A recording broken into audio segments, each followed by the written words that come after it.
نحمده ونصلي على رسوله الكريم اما بعد فاعوذ بالله من الشيطان الرجيم بسم الله الرحمن الرحيم قال الله تبارك وتعالى في القرآن المجيد والفرقان الحميد يا أيها الذين آمنوا اذكروا الله ذكرا كثيرا لعلكم تفلحون۔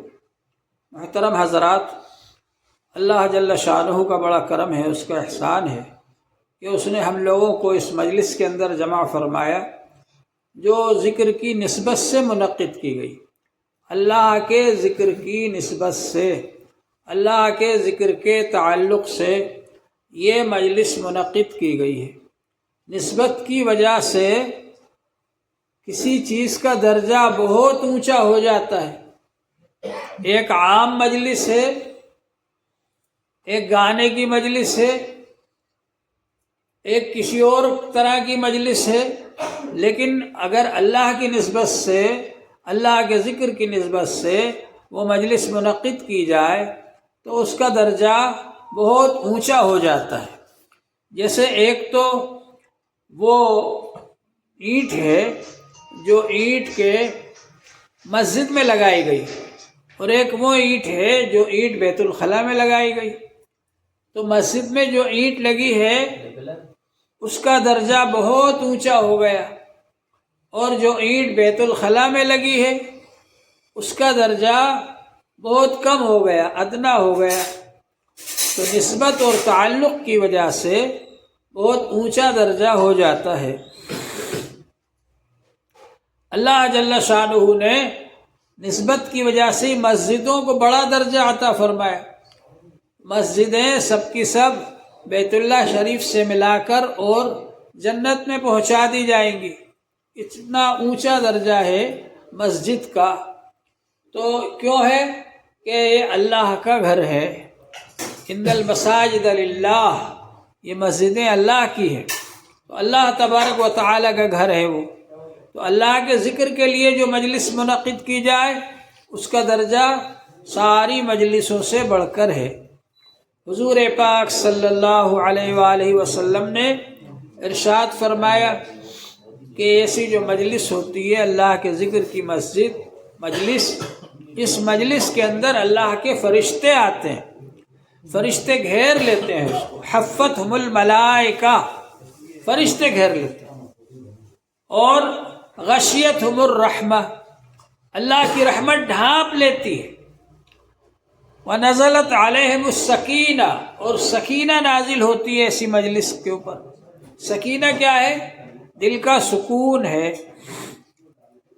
اور ذَكَرَهُمُ اللَّهُ فِي مَنْ عِنْدَهُ، اللہ تعالیٰ اپنے پاس جو ہے، اللہ کے پاس میں فرشتے ان کے سامنے تذکرہ فرماتے ہیں ان بندوں کا جو زمین پر بیٹھ کر اللہ کا ذکر کر رہے ہیں۔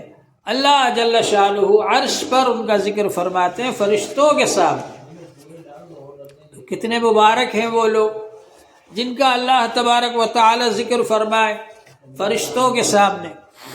تو یہ مجلس جو ہے نسبت کی وجہ سے اس کا درجہ بہت زیادہ ہو گیا۔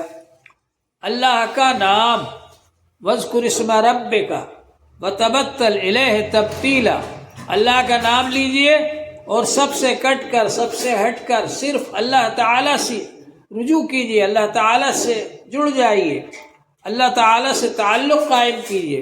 انسان کا تعلق جب اللہ تعالیٰ سے قائم ہو جاتا ہے تو اس کا بہت اونچا درجہ ہو جاتا ہے۔ وہ آدمی ہے جو بادشاہ کے گھر میں جاتا آتا ہے، اس کا بڑا درجہ ہو گیا، اب سارے لوگ اس سے تعلق قائم کرنا چاہ رہے ہیں۔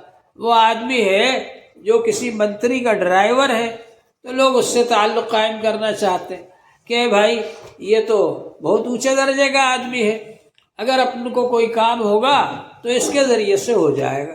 اسی طرح سے انسان کا تعلق جب اللہ سے جڑ جاتا ہے تو وہ اللہ تعالیٰ کی نظر میں بھی بلند ہو جاتا ہے اور اللہ کی مخلوق کی نظر میں بھی بلند ہو جاتا ہے۔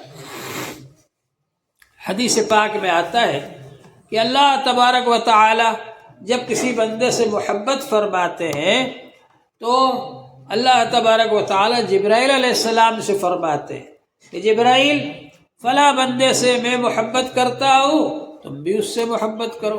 جبرائیل علیہ السلام بھی اس سے محبت کرنے لگتے ہیں۔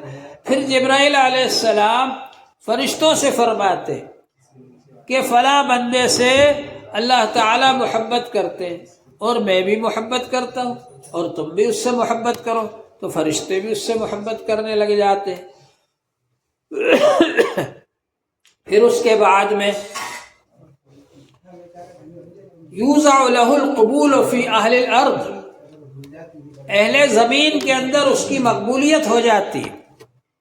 زمین والوں سے فرماتے ہیں جبرائیل علیہ السلام فلاں بندے سے اللہ تعالیٰ بھی محبت کرتے ہیں، میں بھی محبت کرتا ہوں اور فرشتے بھی محبت کرتے ہیں، تم بھی اس سے محبت کرو، وہ بھی سب محبت کرنے لگ جاتے ہیں۔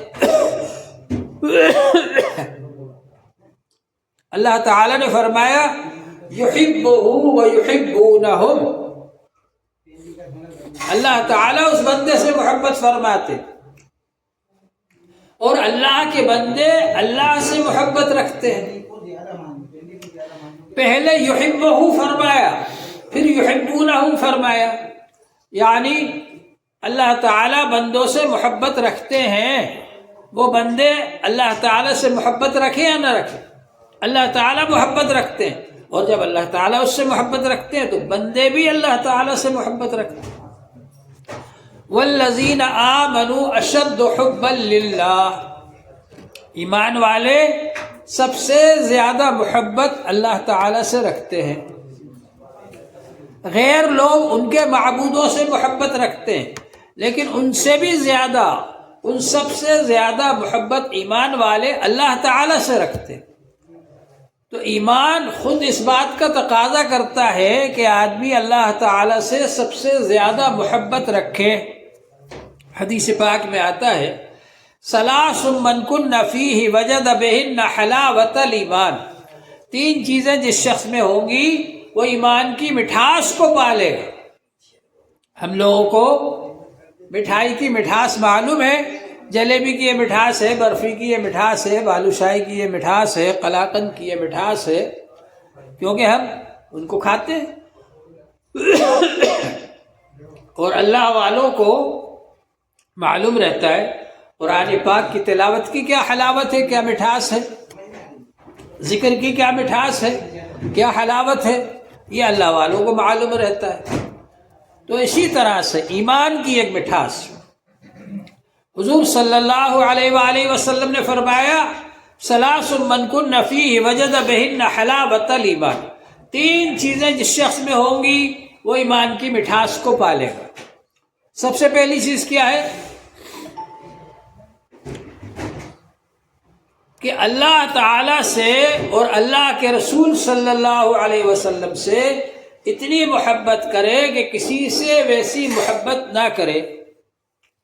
من یحب اللہ ورسولہ لا یحب مما سواہما، اللہ سے اور اللہ کے رسول صلی اللہ علیہ وآلہ وسلم سے ایسی محبت ہو، ایسی محبت کسی سے نہ ہو۔ یعنی دوسری چیزوں سے بھی آدمی کو فطری طور پر محبت ہوتی ہے، ماں باپ سے محبت ہوتی ہے،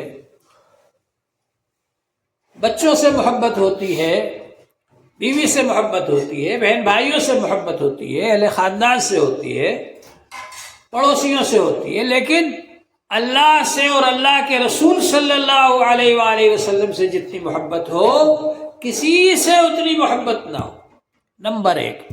نمبر دو، من یحب المرء لا یحبہ الا للہ، کسی انسان سے محبت ہو تو خالص اللہ کے لیے ہو، اپنی غرض کے لیے نہ ہو بلکہ خالص اللہ کے لیے ہو۔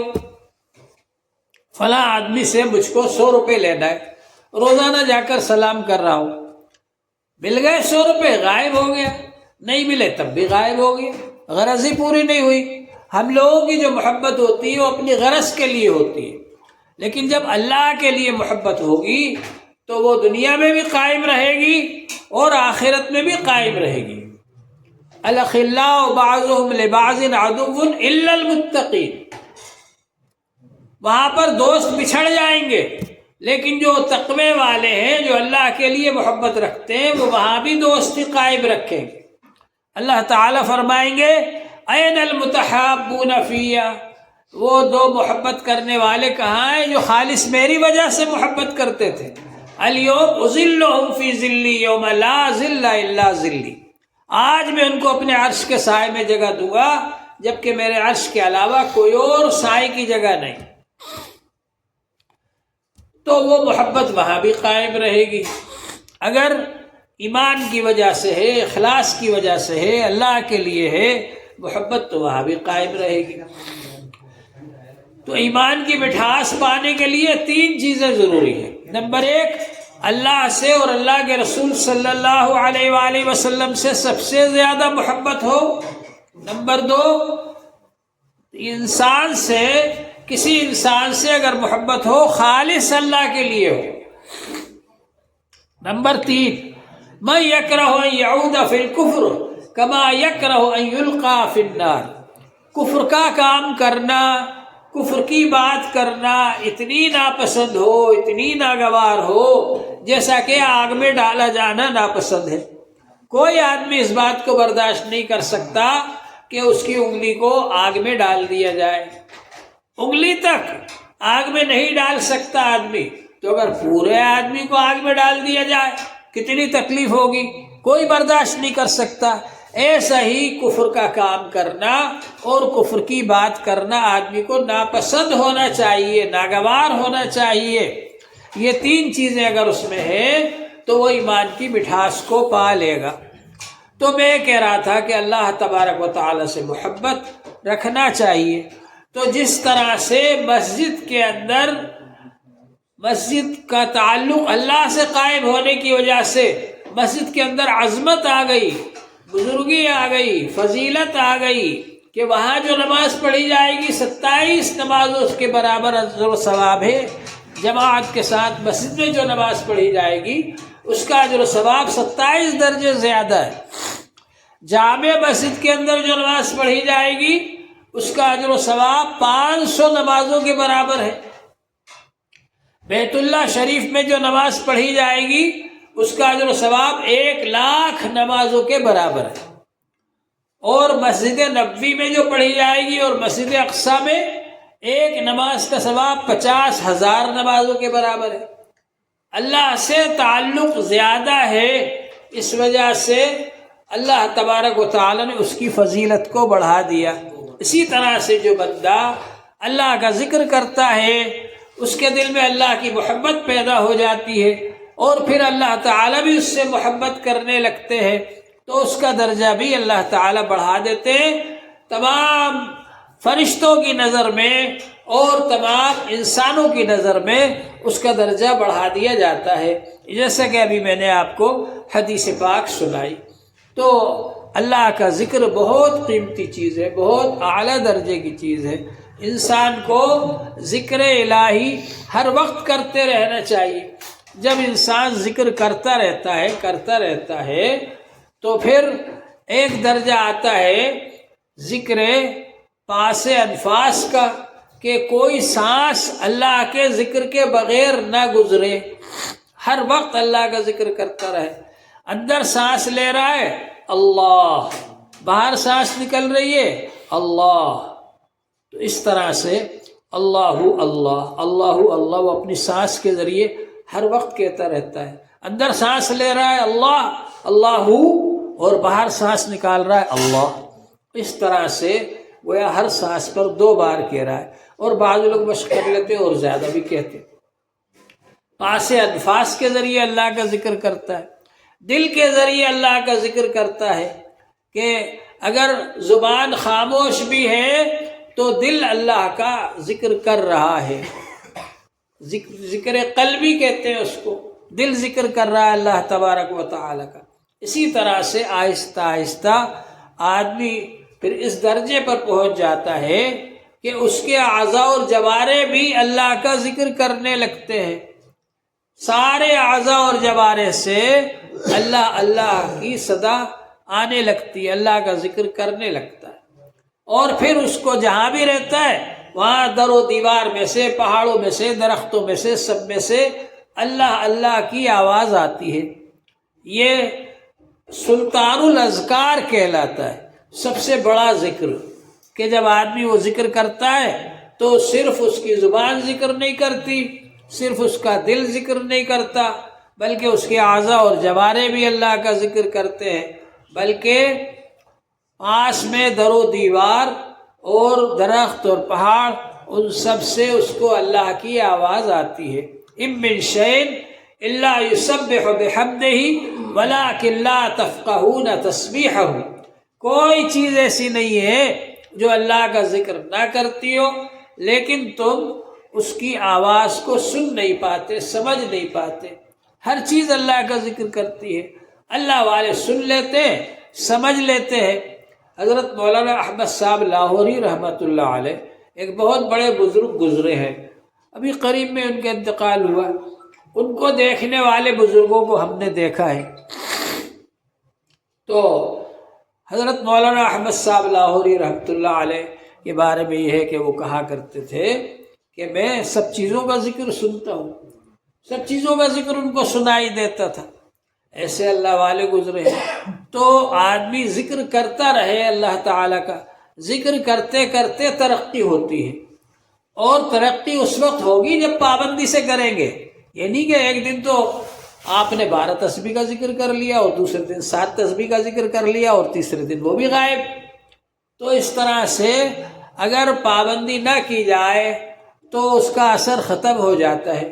آپ ڈاکٹر صاحب کے پاس گئے، ان سے کہا کہ صاحب مجھے بخار آ رہا ہے، انہوں نے کہا یہ 5 دن کی دوا لے جاؤ، اس کو 5 دن تک کھانا۔ اب آپ آ گئے، 2 دن دوا کھائی، ٹھیک ہو گئے، وہ 3 دن کی دوا آپ نے پٹک دی گئی۔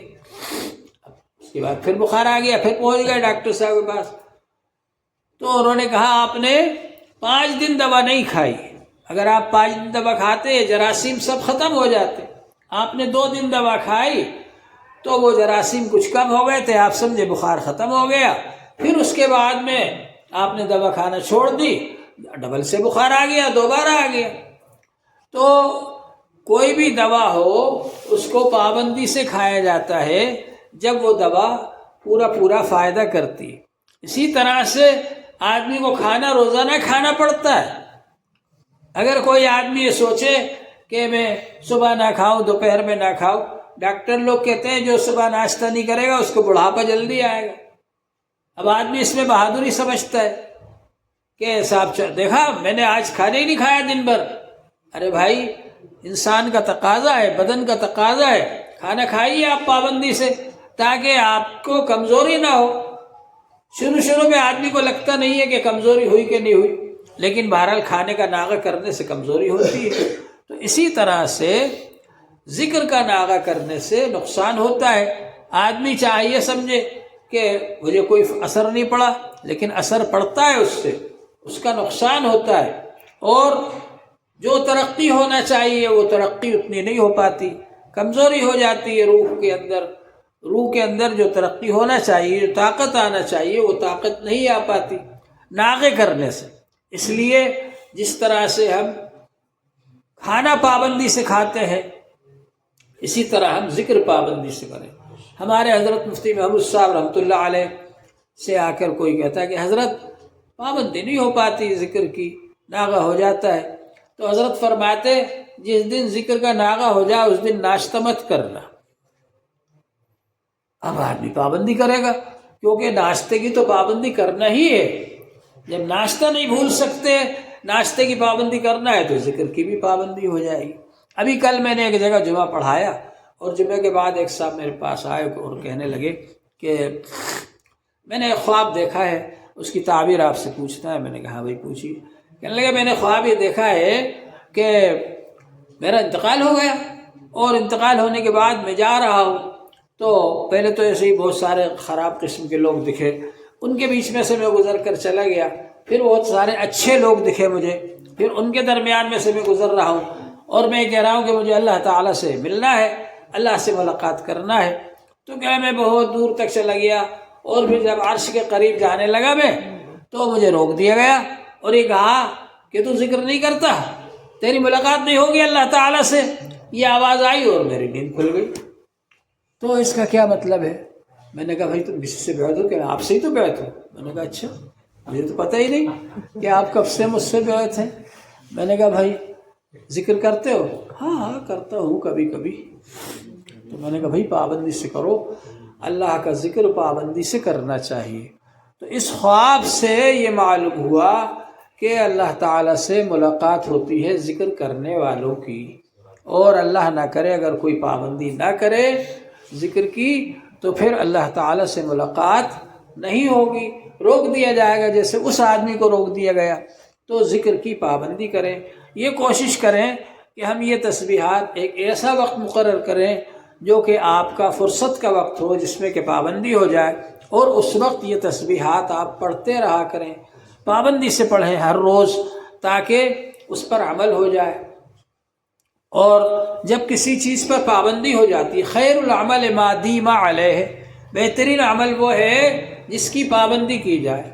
ایک صاحب حضرت عمر رضی اللہ عنہ گشت کرتے تھے جب امیر المومنین تھے، تو گشت کرتے کرتے وہ ایک صاحب کے گھر پر پہنچے، آواز دی تو ان کی والدہ نے کہا کہ رات بھر تہجد پڑھی ہے اس لیے سو گیا، اس لیے وہ ابھی نہیں مل سکتے آپ سے۔